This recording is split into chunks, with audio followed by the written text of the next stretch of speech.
princípio que rege as relações entre o povo de Israel e o Deus do Antigo Testamento era o princípio das bênçãos e das maldições. Então, quando o povo de Israel procurava, na medida do possível, cumprir a lei, eles estavam buscando alcançar as bênçãos de Deus provenientes da obediência à lei.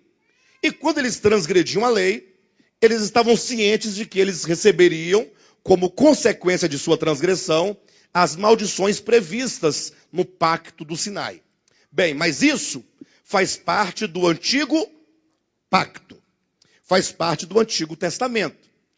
Esse princípio da relação entre Deus e o homem por meio da lei, que trazia como consequências as bênçãos ou maldições, isso não prevalece no Novo Testamento. Quando nós encontramos aqui nos evangelhos a encarnação de Cristo, quando Cristo vem à terra, e em João capítulo 1, versículo 17, nós vemos isso com muita clareza, é dito que a lei foi dada por intermédio de Moisés. Agora, a graça e a verdade vieram por intermédio de Jesus Cristo.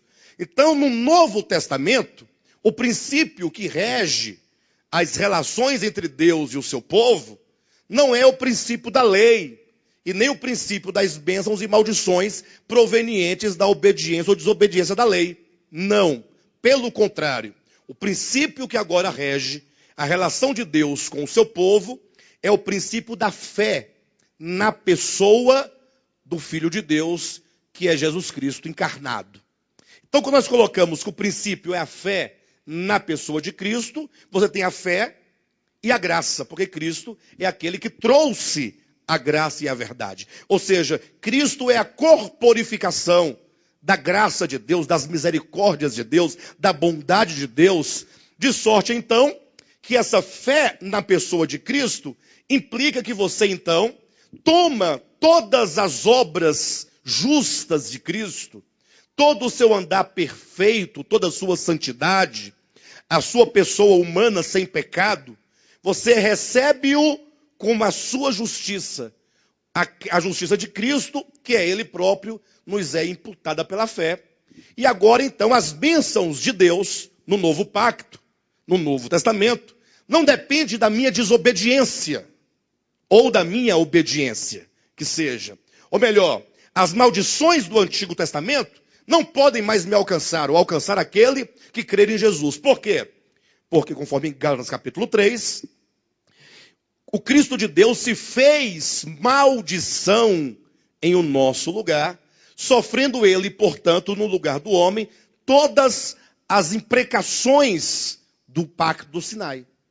Ou seja, ele se fez maldito, sendo ele o santo de Deus, perfeito, justo, sem pecado, sem dolo, sem mácula.